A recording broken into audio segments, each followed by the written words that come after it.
Reclaiming Timeless Ways, welcome back to another episode. I'm Simon Fuller, Mike Traster, the mastermind.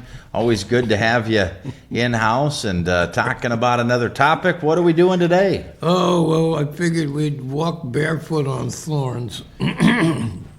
Sounds fun. That sounds like a blast. Yeah, really, yeah. Difficult and forbidden questions. Forbidden. I hope you're not going to ask me all these. Yeah, personal. Yeah. And we're going to be taking notes. Yeah. All right, Simon, we have some questions to ask you today.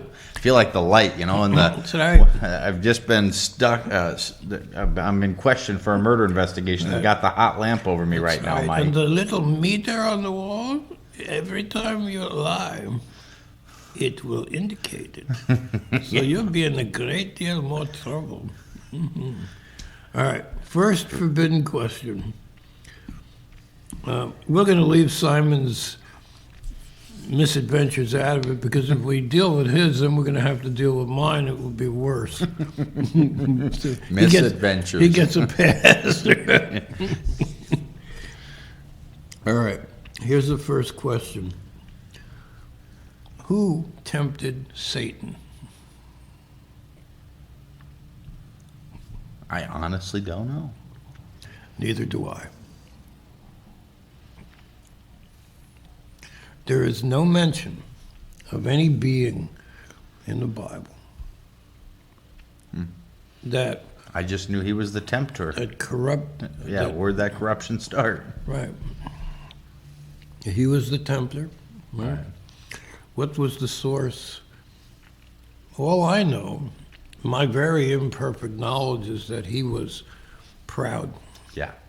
And that his pride turned into arrogance and rage and jealousy. Jealousy, yeah. Instead of being grateful and worshipful, not in the sense of being a whipped dog, but in the sense of, wow, you're the source of everything. You created me. Mm-hmm. You, by the act of grace, you gave me my very being. Mm-hmm. Thank you. The opposite of how dare you, I want to be you. I want to kick you out of your throne. And I think I'm strong. I've been doing a lot of sit-ups and push-ups. I can do it better than you. I can push you out of that throne. I think I'm strong enough to whoop you. Yeah. God says, you shouldn't do that. Yeah. And I don't know how long this took. Yeah. But again, free will, and maybe there's a lesson written into this that with free will comes the eventuality that not everybody will choose. I don't believe that we become perfect in and of ourselves. Mm-hmm. I think we can refine ourselves. Sure, I would but agree. We still remain imperfect. It's only by God that we become perfected, if you will. Sure. But not in this world, I don't believe. No, I would agree. So all I understand, in my very limited understanding, is Satan tempted Satan. That he had free will. Sure. He had, I think, what was he called? The most beautiful of all the angels, or the angel of the morning, or something.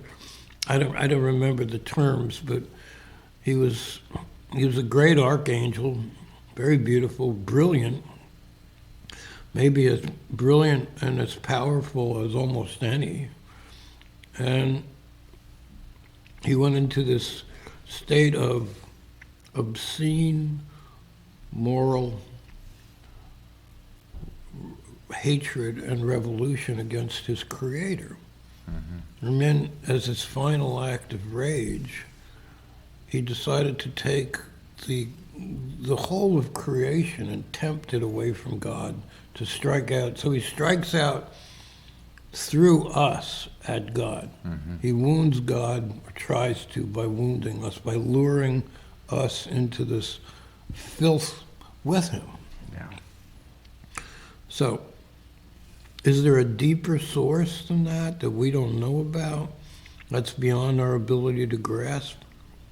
I have no indication that there is. Yeah. You know, I don't know. Yeah. I don't know. It's a forbidden question. It's a question that you almost never hear asked or discussed. Right. Everybody dances around it. They just go, "Ooh, ooh, ooh." That's just, if, is there a darker darkness than that? Ooh. It's funny, we watch in my family, I've got young children, so we watch a lot of animated movies. Okay. And there's one in particular, and there's a song, "We Don't Talk About Bruno." No. It's kind of, there you go. We don't talk about that. It's, Your little baby puppy is there. somebody let the dog out. Must mean my That's son's fun. home from school. She wanted to say hi, I'm sure. We'll let her join the show, Mike. We did do Oh, one beautiful. not too long ago on pets and the joy Yeah. they bring us. Oh, yeah, Might as well involve them in our discussions, right? absolutely. So, that first question, who tempted Satan? As far as I know, and my knowledge is not complete or final by any stretch, I don't know. I think Satan tempted Satan. Yeah. That's as far as my mind can travel. Yeah. Now, does that mean that... And I've never really researched it further. I don't know. You almost have me curious. After the show, there's probably people watching right now typing that very thing up. And there's probably something out there that would let you go down that rabbit hole if you want to and decide and decipher. But I would say, the original act of grace was the act of creation. We were spoken into being from the heart and mind of God to reject the source of our creation, which we all do to some degree. sure. But to become religiously devoted to hating and utterly rejecting that source is, I think, the ultimate spiritual insanity in the universe. Yeah. Really. So, who tempted Satan? Why does evil exist?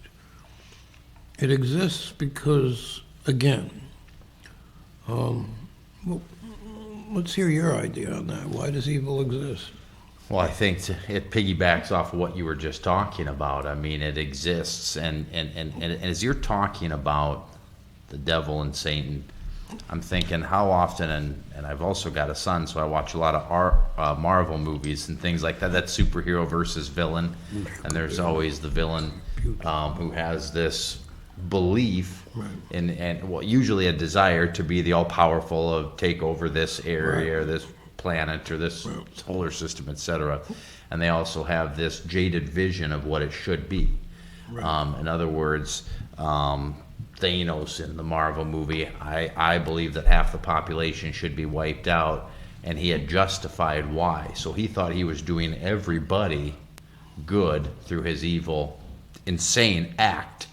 And then, of course, the Avengers are trying to stop him, but in his mind, he believed it.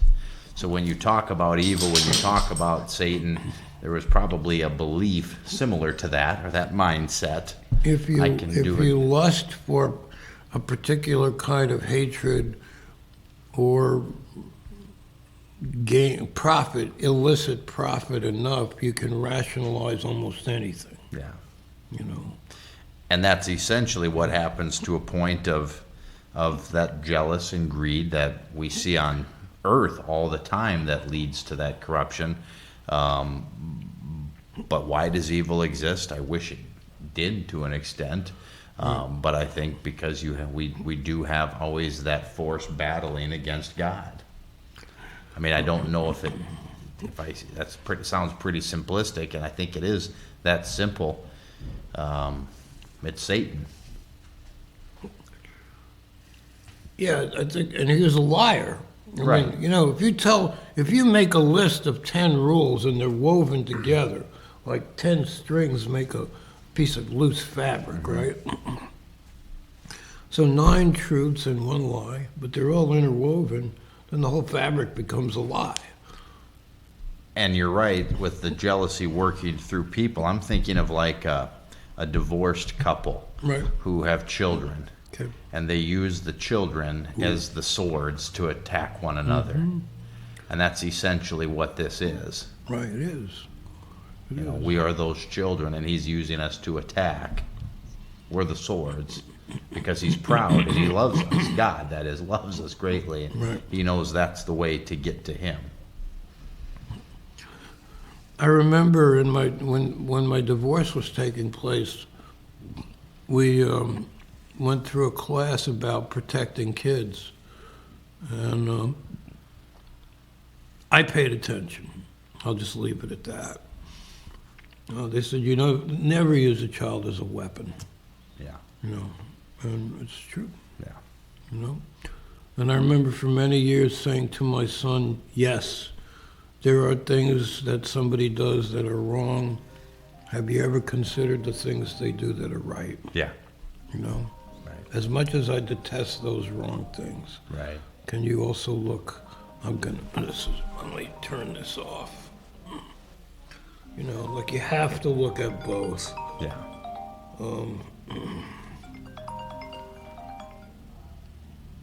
Here we go. So that went on for years until a certain level of abuse went from wrong to insane, and then I said, I no longer support you having a relationship here. Yeah. And he came to live with me, and it was all done. Yeah. And it was the only thing I could do, Yeah. And I couldn't believe when I heard the words come out of my mouth. It's like, my God, yep, it's come to this. Yeah. And then, his life got better. Sadly, it had to.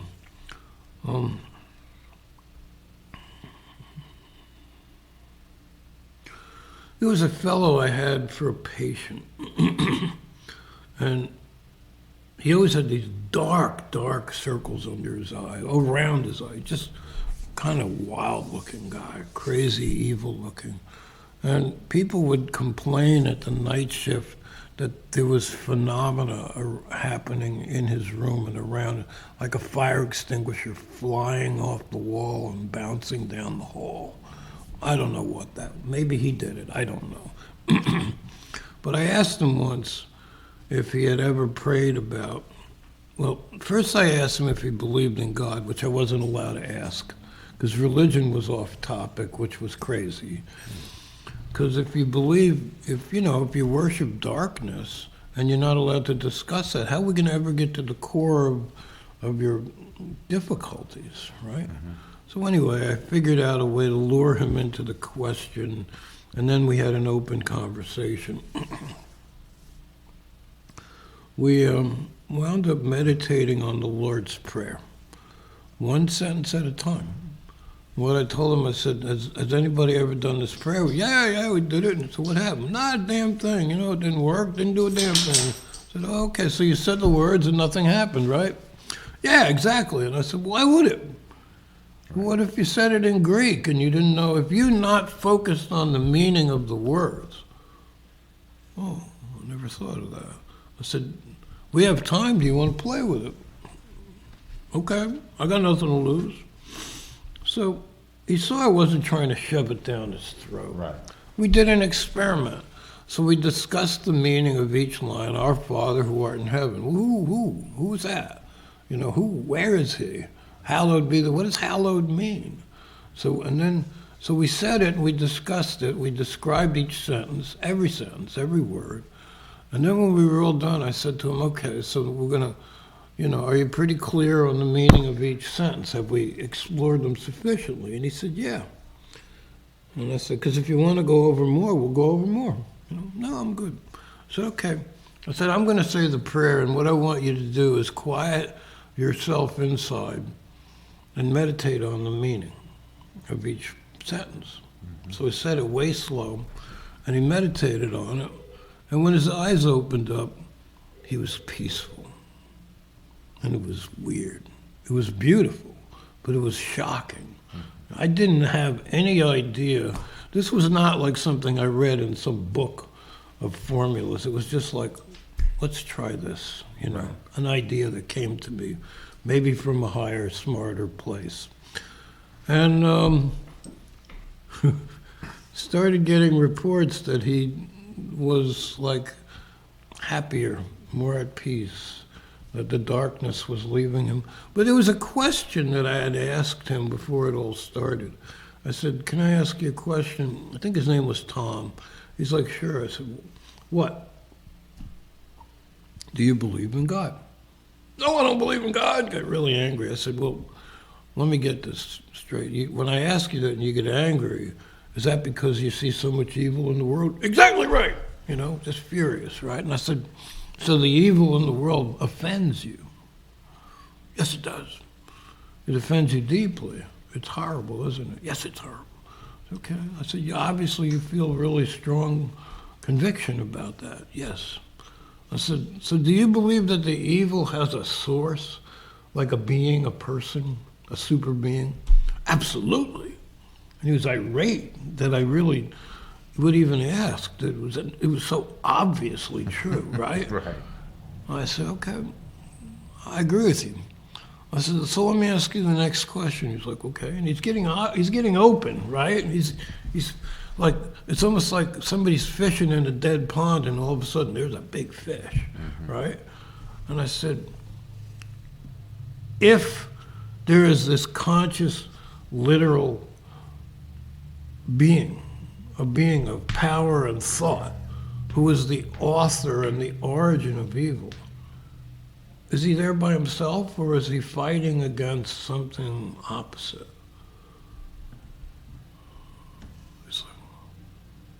He's fighting against something. I said, you sure about that? He said, yeah, I am. I said, well, you're telling me that all this time that you believed in Satan but not God, when you look at it a different way, now you realize that you believed in both. And he was stunned. He was absolutely stunned. And he said, I do. And he changed after that. He just started getting better, It was less of a trap for him. Sure. He realized there were two sources, not one. Yeah. And ultimately one true source. And if you ask me where I thought this up, I don't know, it was an inspiration. Yeah. Where does inspiration come from? And I guess it comes, should I give myself credit or should I say it was presented to me to give to him? Maybe I could use it again, but am I the author of it? Probably not, So why is there free will? Because without free will, we can't relate. Right. We're just machines. Right. I'm a mousetrap. So if a mousetrap snaps on a mouse, did it do it out of anger or did it just do it because it's a mechanism that was triggered, right? If it's a dead triggered mechanism, what does it have what does it share with God? Nothing. Yeah, it's clear in all scripture that relationship is the essence, of this creation. Absolutely. Now the dog is reaching up to him right now and very sweetly and lovingly holding hands with him. You can't see that. Always It's beautiful. always pawing for love and attention. Right. It's a relationship, And so now I'm going to ask this question. This is a brutal question because we're talking about forbidden questions. Why is justice so damn slow?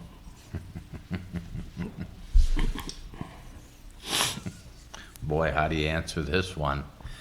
Because we have taken common sense out of the equation. There's my simplest answer. Common sense, decency. Yeah. Maybe the system is corrupted by There's an incredible amount of corruption. Jabberwocky. Oh, yeah. Yeah. Right. You see that all the time. They say it's not what you know, it's who you know. Well, that comes true in a lot of those situations. Sometimes that's used positively, oftentimes negatively. I look at the top officials and I don't believe, and I'm not, you want to talk forbidden, you want to talk politics, I don't believe more than 2% of the words that comes out of any politician's mouth. Right. And it's not because I don't believe they're good people at some point or have good core values. I believe that there is a point at which, and it's not just in politics, it's in it's in the higher up religion world too. You see it, and you can watch documentaries on it, or in big business, anywhere.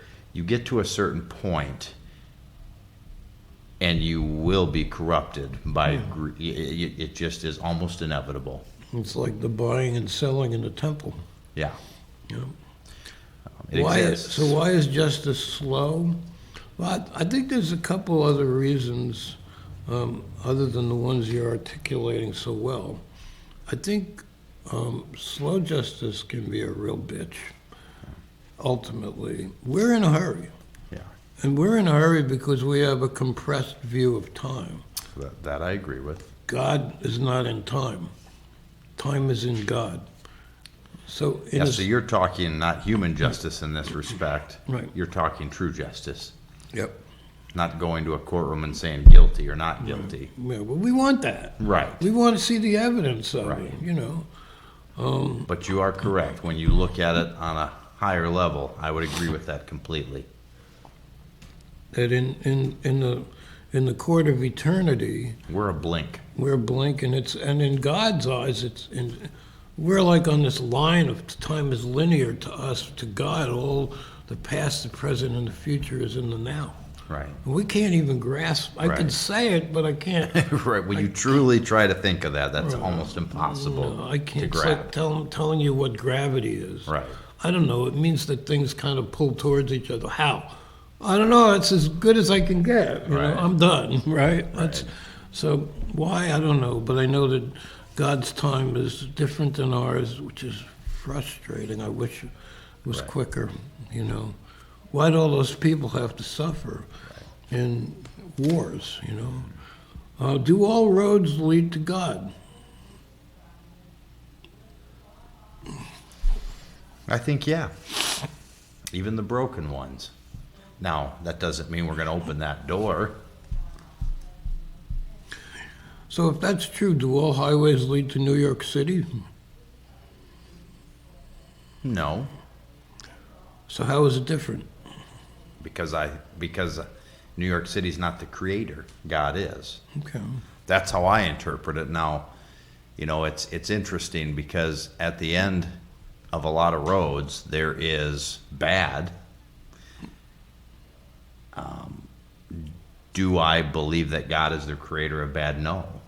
So I can poke a hole in my own comment, but I can say, is that not part of the free will that God gave? So I guess how do you want to interpret that and break that thought down? All right. So I'm going to ask you two questions. Okay. All right. First question. These were not rehearsed, by the Never, way. not a word. He's trying to stump me, and you are. I'm thinking, what's Mike coming up with next?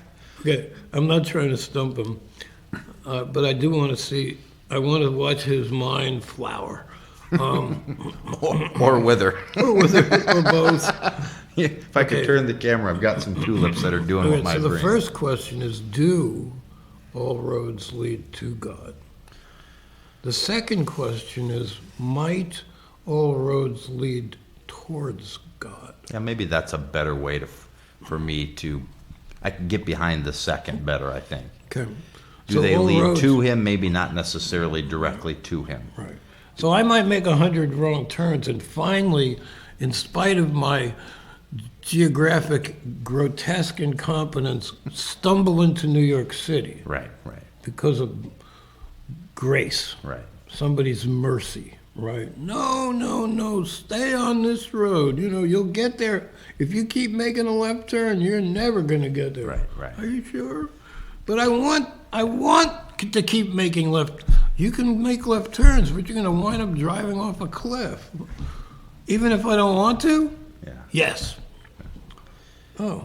So then the next question, and these are, metaphors. Do all keys open all locks? No. Okay. So if all roads all keys don't open all locks, is specificity. Yeah. Is the method of opening a lock less or more precise, possibly, than the method of finding God? Yeah, the way you More later demanding. interpreted, right. The way I first answered that question, how you rephrased it when you gave me the two options, Okay. I'm on board with what you're saying now. At first, I'm thinking, well, yeah, because God's the creator of all. That doesn't mean everything leads to him. So here's a part of the core of the forbiddenness of this, and that is how many people are going to severely dislike you for not agreeing with this concept that all roads don't lead to God. Well, and I guess that would, How much consternation are you going? How much are you going to be ostracized? How many members of your family are going to be held in low esteem because you've made a stand, you've made a statement, you've drawn a line? well, I hope none. But it's funny you asked that, Mike, because we all have, that is the essence of the forbidden questions. We're forbidden to talk about religion or politics or you name it. Those are probably two of the hottest button topics. Why? Because I might have a different thought than you? Is that not okay? Do all strings and it's- strings of numbers equal 7? Do all strings? Yeah, group of numbers added Oh, up. no. Oh, okay. But all roads lead to God. Right, no, and that's, right, Except, is there a disconnect there? right. Okay.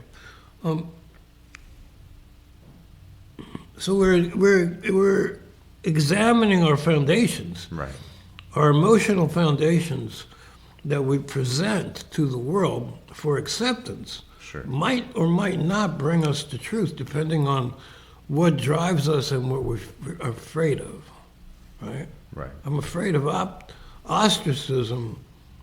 Then I start blurring my lines about precision, right? Right. About accuracy, about honesty, Right. because I don't want to be thrown out of the tribe, right. whatever tribe it is, right? So do all foods treat all deficiencies? No. Oh. So I have a deficiency. I'll have some vitamin C. That's good. Yeah, but it's like I'm not absorbing my B12. So what? C is any food will help you because food is good. Yeah. Is that true? No.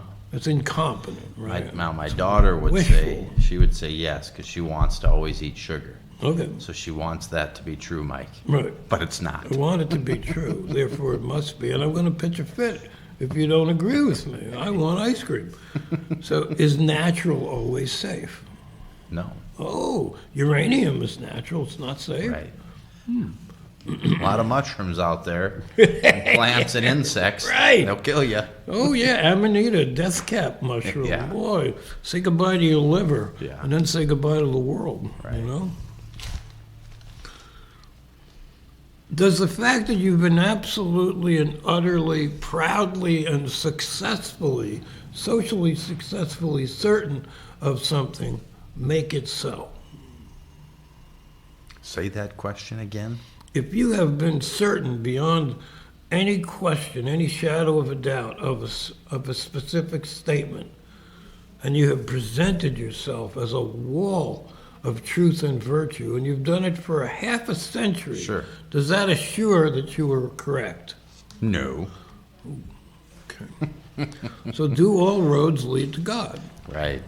It is funny. In fact, they were just, there was a show, I just caught a glimmer of it, the teaser, and it was a new piece of evidence about some space information that was going to have to make them rethink everything we thought to be true. Wow.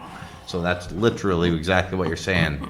We were certain that all this was true, and now they found a new piece of evidence, and I didn't watch the whole program that might unravel everything, Yeah. you know. I remember the herb comfrey was thought to be an incredible healing herb, and it is, but it's not good for your liver at all, you know, so it has limits. So the absolute statement is not true. Right. You know, can comfrey be very good to heal certain problems? Yes. Can it also do harm? Yes. Yeah. How can the two be true? Right. There's a lot of latitude. Those are intersecting circles. Right. Helpful, harmful. You know, is gasoline good? Yes, it helps my car get down the road. Is it always good? No. Right. You know, we don't want to throw a match in the tank to see how full it is. Right, Right. right. It has its limits. So I think forbidden questions, and you can ask more forbidden questions. Is the doctor always right? No. I think they would even agree with that. Some. Most, hopefully. You know, We those- are human. Those that are listening, Yeah, right? right. And that's that topic. All right. Well, there is a whole laundry list, Mike, but that's a good summation. And I guess I would say, you know, if I were to pull a lesson out of that, and it was funny when you asked that question, Simon, you believe this, what if somebody else disagrees with you? Is that my problem or theirs? Both, sometimes. Can be. Yeah. And so at the end of it, I guess I would ask, we've thrown that word grace into a lot of our shows. I need to give grace to you and your opinions, and you to me, and to ourselves throughout it. We all have beliefs. We did a show not long ago, even about having conversation. And it's okay. These shouldn't be forbidden, I guess, is what I'm trying to get at, Mike. They shouldn't be. Right. It's humans that make them forbidden because, oh, no, you're, belittling or beating down. Now, can we challenge each other without We should challenge shaming each other. Right. Is that not how we get better? Yeah. I was just telling my 10-year-old boy that he's got a pretty athletic cousin who's a few years older. Go play baseball with him. If you can hit pitches he throws at you, you're going to hit pitches that your fellow 10-year-olds throw at you. That's called challenging him. Yeah. And absolutely. we should challenge one another if we aspire to be better people. So if you challenge me or if I challenge you, I think we should have a foundational rule that we do it in a respectful Respect. way. Right. That's a must. Right. That's a non-negotiable. Because then it's done in friendship. Right. Are you sure that's true? Right. What about this? And you're 'Cause- looking at it, you're like, wait a minute, don't you dare tell me I'm not always Because right. did you not catch Mike challenging me with the follow-up questions? And you were. Yeah. Getting me to think outside of my original box. You didn't say you're an idiot. So I'm going to make a statement. Okay. 30, 40 years ago, there was a lot less canceling Right. in our culture. Correct. And canceling is a nice word for defaming. Right. So if let's say I'm married to somebody, which I'm not at this point in time, and she owns a bookstore. Right. And I say in a large group of people that all roads don't lead to God. And a bunch of people in that group get furious with me, and they all cancel my wife's bookstore business. So, instinctively, I know that speaking truthfully is dangerous for Right. my wife's business. Right. So I am trained by this cancel culture to shut up. Right. Is that moral? And how often does it happen? Oh, I think all day, every day. Yeah. All right. Yep. There's the lesson within the lesson. Yeah, it's true. Appreciate you watching. Hopefully you don't cancel us. Don't cancel us. We're just a couple idiots We sharing won't some even basic know. life conversations. And we appreciate you coming along for the ride for another edition of Reclaiming Timeless Ways.